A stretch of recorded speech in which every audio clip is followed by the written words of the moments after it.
السلام علیکم دوستوں، امید ہے آپ لوگ سب خیریت سے ہوں گے۔ آج ہم لوگ سیوکس علم شہر class inter Karachi field Punjab board کا لیکچر نمبر 10 کرنے جا رہے ہیں، اور جو ہم آج کا عنوان ہوگا کمیونل رائٹس ہوگا، ان کے فرقہ وارانہ فسادات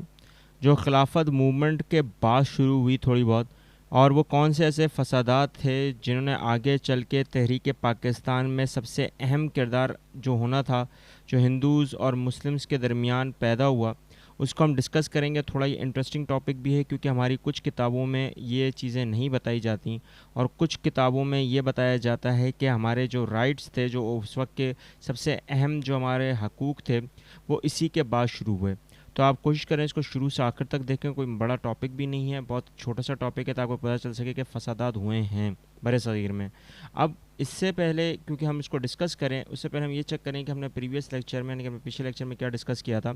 ہم نے اپنے پریویس لیکچر میں خلافت موومنٹ یعنی کہ 1919 سے لے کے 1924 میں جتنے بھی واقعات تھے خلافت یا تحریک خلافت کے ریگارڈنگ جو بر صغیر میں شروع ہوئے تھے، ہم نے ان کو ڈسکس کیا تھا۔ اگر آپ نے یہ لیکچر نہیں دیکھا ہے تو اس لیکچر کو دیکھنے کے بعد اگر آپ کو کوئی چیز سمجھ نہ آئے تو ہمارے ساتھ ضرور شیئر کریں۔ آج کے ٹاپک کے حساب سے اگر دیکھا جائے تو ہمارے پاس جو کمیونل رائٹس تھے جو بہت زیادہ اس وقت پھیل رہے تھے، اگر خلافت موومنٹ کا اگر دیکھا جائے تو تحریک خلافت کے فوراً بعد ہندو مسلمس میں فسادات بہت زیادہ بڑھ گئے، کیونکہ اس میں ہم نے پہلے ہی ڈسکس کیا تھا کہ ہندوز اور مسلمس کے درمیان، یعنی کہ جو دونوں پارٹیز تھیں، وہ ان کے درمیان جو اختلافات پیدا ہوئے وہ 1918 کے جو ہندو مسلم یونٹی کا جو مین کانسیپٹ تھا، جو لکھنؤ پیکٹ 1916 میں یہ طے پایا تھا، اب وہ اس طرح سے لگ رہا تھا کہ وہ اب ختم ہوتا جا رہا ہے یا دور ہوتا جا رہا ہے، کیونکہ جو اصل جو مسئلہ کھڑا ہوا وہ موپلا رائزنگ تھا۔ موپلا رائزنگ آپ کو پتہ ہے کہ ریبیلین ہوئی تھی 1921 میں، یہ بغاوت شروع ہوئی، اور موپلاس میں جو اتنے بھی مسلمان کمیونٹی تھے وہاں پر زیادہ ساؤتھ انڈیا میں جو رہ رہے تھے ان کے برخلاف میں یہ شروع ہوا، کیونکہ وہاں کے جتنے بھی کلٹیویٹرز تھے، کاشتکار تھے، انہوں نے باقاعدہ بائیکاٹ کر دیا تھا، دباؤ ختم کر دیا تھا ہندو لینڈ لارڈ سے جو اس وقت جاگیردار تھے۔ لیکن یہ ظاہر سی بات ہے، مسلمان جب الٹریٹ ہوں گے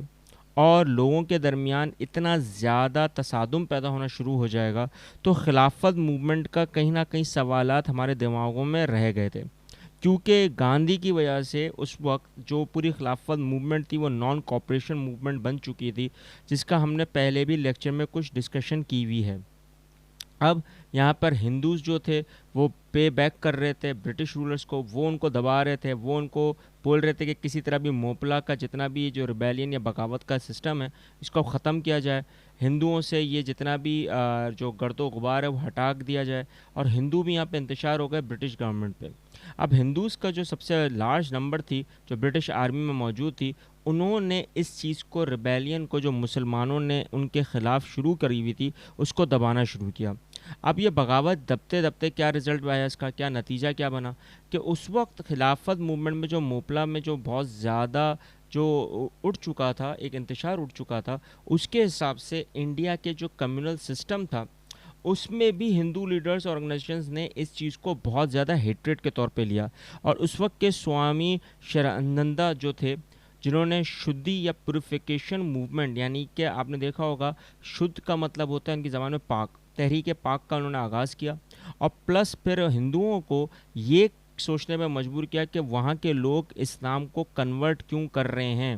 وہ واپس سے ہندوؤں میں آ جائیں۔ اور ایٹ دا سیم ٹائم اسی وقت ڈاکٹر منوج جو اس وقت کے لاہور میں سنگھنتن موومنٹ کر رہے تھے ہندوؤں کے ساتھ مل کر، ہندو یوتھ ملٹری آرٹس کے ساتھ مل کر، جو آج کے طور پہ اگر دیکھا جائے تو آر ایس ایس کا گروپ جو بہت زیادہ ہندوتوا کو بہت زیادہ پروموٹ کرتا ہے،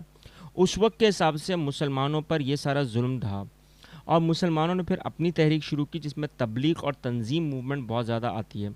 اب یہاں پر یہ انتشار تھا نہیں لیکن اس کو بڑھاوا دیا گیا، وہ اس لیے بڑھاوا دیا گیا بیٹا کیونکہ یہ ظاہر سی بات ہے اس وقت کے جتنے بھی ٹھوس ہندو لیڈرز تھے وہ نہیں چاہ رہے تھے کہ ایک واپس سے وہ مسلمانوں کی غلامی کو جھیلیں یا مسلمانوں کو آگے بڑھنے کا موقع دیں۔ اب یہ صرف اور صرف سیاست کے لحاظ سے میں آپ کو سمجھا رہا ہوں، لیکن سارے ہندو ایسے نہیں ہوتے بیٹا، کہیں نہ کہیں ہندوؤں کے درمیان میں بھی بہت زیادہ احترام تھا، کیونکہ بہت سارے ہندوز پہلے کے دور میں کنورٹ ہو کر مسلمان ہوئے تھے۔ اب یہاں پر یہ ایک ایسی چیز تھی کہ جہاں پر ہمیں یہ محسوس لگ رہا تھا کہ یہاں سے ہمیں یہ بالکل صاف واضح ہوتا چلا جا رہا ہے کہ ہندوز اور مسلمس کے درمیان کوئی نہ کوئی تصادم ہے، اور یہ دونوں ایک مختلف قومیں ہیں،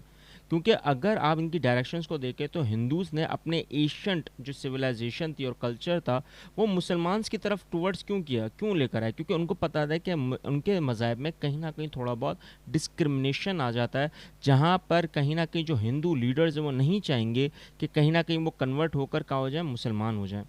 اب یہاں پر جو بہت زیادہ انتشار، جو میں بار بار بول رہا ہوں انتشار، کیونکہ ڈسپیوٹس بہت زیادہ ہو گئے تھے، اور بارڈرز کے دوران ساؤتھ ایشین میں باقاعدہ مسلمانوں کو ہجرت کرنی پڑ گئی تھی، جو ہم نے اس سے پہلے والے ٹاپکس میں ڈسکس بھی کیا ہے۔ اب یہاں پر اتنا زیادہ اگر خون خرابہ شروع ہو جائے گا بیٹا، تو کہیں نہ کہیں لوگ تو یہ سمجھیں گے نا کہ ہمارے رائٹس کو، ہمارے حق کو ختم کیا جا رہا ہے، اور ہمارے کو اب یہ بتایا جا رہا ہے کہ اب یہ ہندوستان ہے، یہ کوئی بھارت نہیں ہے، کوئی انڈیا نہیں ہے۔ لیکن یہاں پر ایک سب سے اہم مدعا شروع ہو چکا تھا، دو قوموں کا سب سے بڑا ایک نظریہ۔ اب وہ دو قوموں کا نظریہ ہندوؤں کے حساب سے الگ تھا، مسلمانوں کے حساب سے الگ تھا۔ پارٹیشن آف بنگال کے دوران بھی ہم نے یہ طے کر لیا تھا کہ کہیں نہ کہیں مسلمانوں کے ساتھ غلط کیا جائے گا، لیکن وہ غلط صرف اور صرف لیڈرز کے درمیان تھا، کوئی سوسائٹی، کوئی کمیونٹیز کے درمیان نہیں تھا۔ وہ لیڈرز ان کو اکسا رہے تھے کہ کہیں نہ کہیں ان کو بڑھاوا ملے، اور بڑھاوا ملنے کے بعد ان کا احترام ہو، اور احترام کر کے ان کو کہیں نہ کہیں رولنگ اتھارٹی مل جائے۔ اب یہاں پہ برٹش کس کو بھی نکالنا تھا اور مسلمانوں کو بھی نکالنا تھا، تو کوئی نہ کوئی تو جواز پیدا کرنا ہی تھا، اور وہ جواز پیدا ہوا، اور یہ سب کو پتہ ہے کہ یہ حقیقت میں ہوا ہے۔ اور آج بھی اگر آپ دیکھیں، ریسرچ کریں، تو آپ کو یہ ساری چیزیں ملیں گی، انٹرنیٹ پہ بھی ملیں گی اور کتابوں میں بھی ملیں گی۔ اور یہ کیوں ہوا، کس لیے ہوا، اس کے بعد کیا واقعات ہوئے، وہ ہم نیکسٹ لیکچر میں دیکھیں گے۔ اگر آپ کو ابھی یہاں کوئی چیز سمجھ میں نہیں آئی تو ہمارے ساتھ شیئر کریں، کامنٹ کریں، اور اگر آپ کو کوئی چیز پتہ ہو تو بھی ہمارے ساتھ شیئر کریں، کامنٹ کریں۔ اس چینل کو سبسکرائب کر کے ان بچوں، ان لوگوں تک پہنچائیں جن کو ان کی ضرورت ہے۔ ملتے ہیں نیکسٹ لیکچر میں۔ اللہ حافظ۔